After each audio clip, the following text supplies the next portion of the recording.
That is absolutely disgusting, and that is going straight in the bin. So I am going to be keeping the power steering pump and the aircon pump in here. So what I'm going to do is pull those off and swap them all over, I think. I've also bought these for the channel. I've never used these before, and if you're not familiar, they are little guard protectors. So you just throw these over the guards when you're doing something like this to protect them. So sort of this microfiber material, and yeah.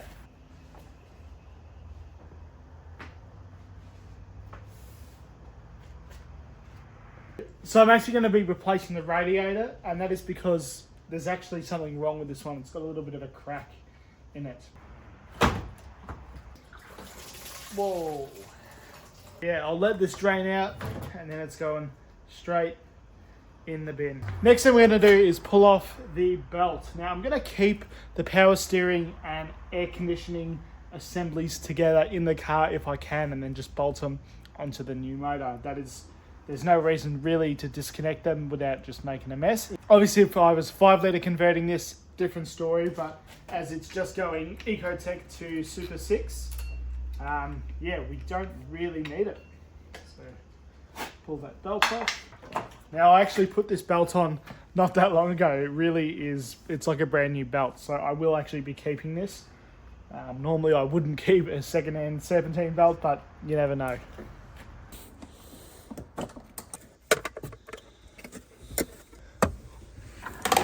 Oh yes.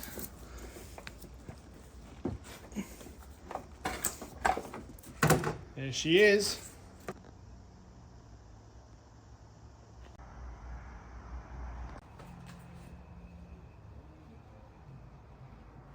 Now at this stage I haven't taken the bumper off. I'm really hoping that I don't have to, because I'm just pulling the motor.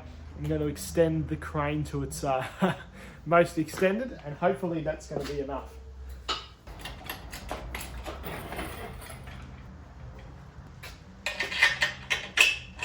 Perfect, that's really good. I'm just gonna pop this there just to protect it, but I think we'll be okay. Sorry about the rain, guys. It's just started raining, but I really want to get this out at least, so it might be a little bit, I might turn the audio down, but let's get started. Just realised I missed some plugs, so we're just undoing those.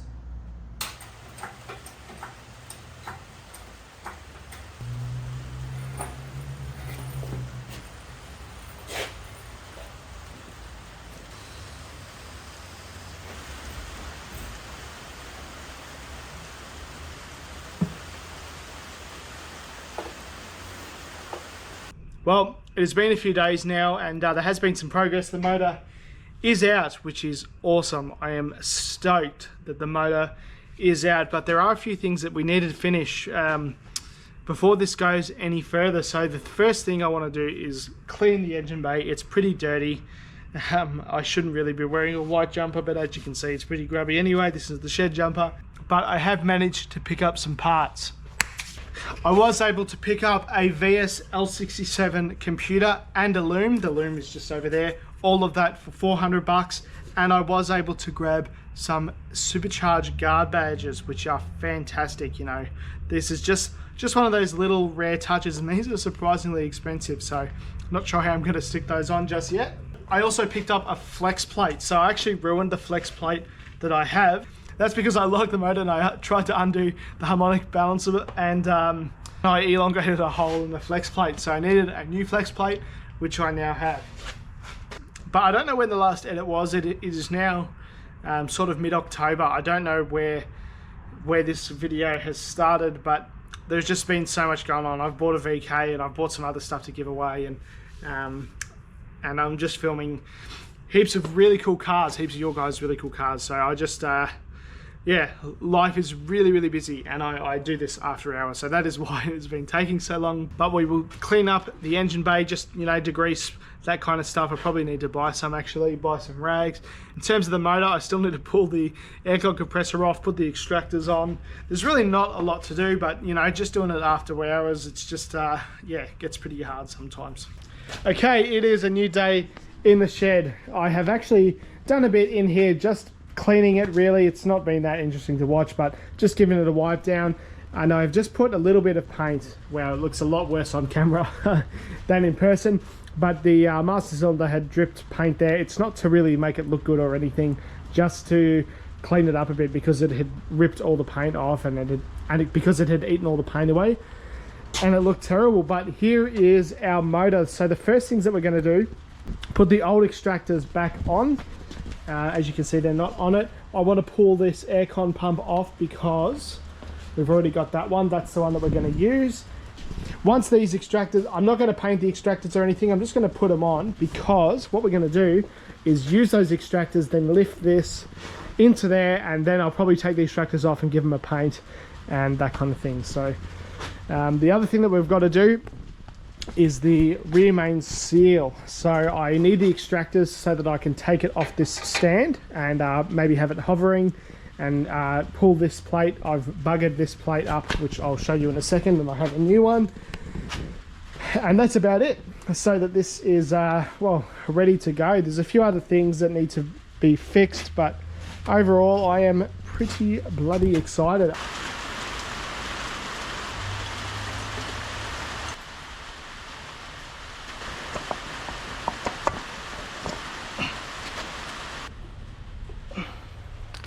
Alright, so this is the bracket off the old motor, and you can see that it's different. So we're going to pull this old engine mount out, which is, you know, pretty cooked anyway, put the new one on. I'm not sure if I mentioned it, but the reason I actually did that is because this motor come out of a VT and it's going in a VS. The passenger side engine mount bracket is different. So that's about it. Now, I was going to paint it, but honestly, it's actually, I think I might prefer it unpainted. So I'm just going to give it a clean and then put the engine mount back on it, and that's it.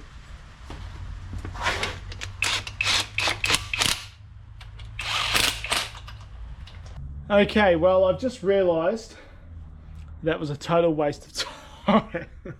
I forgot to thread this dipstick through, so I'm going to have to pull them off. And looking back on it, I don't know what I was thinking. I don't know why I just pulled the ones off the old motor. There was a reason why I didn't do that. I can't remember what it was. I think I wanted to have the extractors on the old motor so that I could lift that one up and put that in the back of my ute when we go to do the manual swap, because I'll be using that motor in my ute.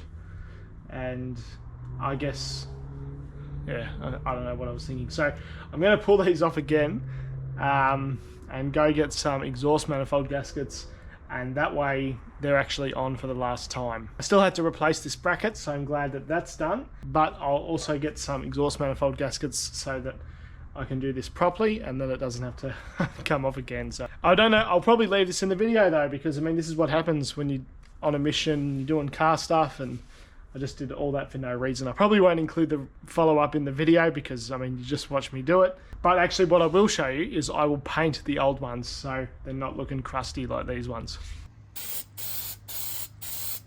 Alright, it's pretty much midnight. I've just laid some paint on those. And as a reminder, these are the ones off the VS motor that I pulled out. So in the morning, I'll put them on. Then we'll do the sump gasket, and once the extractors are on, I can hang it off the jack and do the rear main seal and replace this flex plate. And then I'm going to put the loom on, and that'll be it.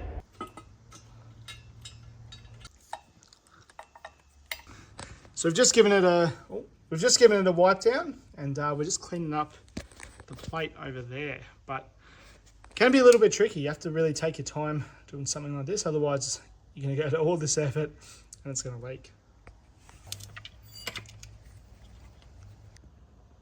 Little diamond pattern, and we're just checking now that I haven't missed any, which I don't think I have. I'm pretty happy with what we've done tonight. So we've been able to do the sump gasket, rear main seal, and the replace the flywheel because I bent the other one. So yeah, pretty happy. The next thing that we need is the rubber that goes just there, and then to put the loom on. Probably going to do that in the next video though, and the next video will be the motor actually going in the car. So yeah, get keen for that. All right guys, it is the next day. I've thrown the loom on the motor. Today's New Year's Day, first of the year, and I'm feeling pretty dusty if I'm honest. Done construction all day, just as a one-off, and I come home and do this. And I was going to film it, but honestly, it's kind of tricky to film, you know, putting on the loom. It's not that exciting. Loom went on. That's about it. Got to swap the torque converters.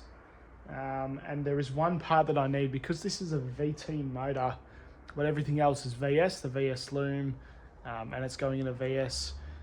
The VS Commodore has a temperature sensor in the back of the inlet manifold, which is really annoying because the VT doesn't have it, which means I've got a plug that does nothing. So that's the last thing I've got to sort out, and then there's a little rubber hose that I've got to find as well. And then probably in the next video, this motor's going to go in. And hopefully in that video it's actually running. I don't see why it wouldn't. Security or VATs or whatever, that's probably the only thing that I can think of. But my brain today is just a disaster. I don't know what's going on. It's all just foggy. Anyway, thanks for watching, guys. It's hard to believe it, you know, it's probably a 10-15 minute video, but it's been months since I pulled this out. And yeah, it's just good to have some progress. I want to be doing more things like this in the future. I've also got a VK and things like this, but there's never going to be big stuff on this channel. I don't like big modifications, possibly a restoration, but not crazy motor swaps. I mean, this is a bolt-in swap, you know, nothing crazy. In the future, I will do VT brakes on this car. I've got everything for it, and well, that's about it really. So if these are your kind of videos, please follow along, subscribe, and thanks for watching. I really do appreciate it.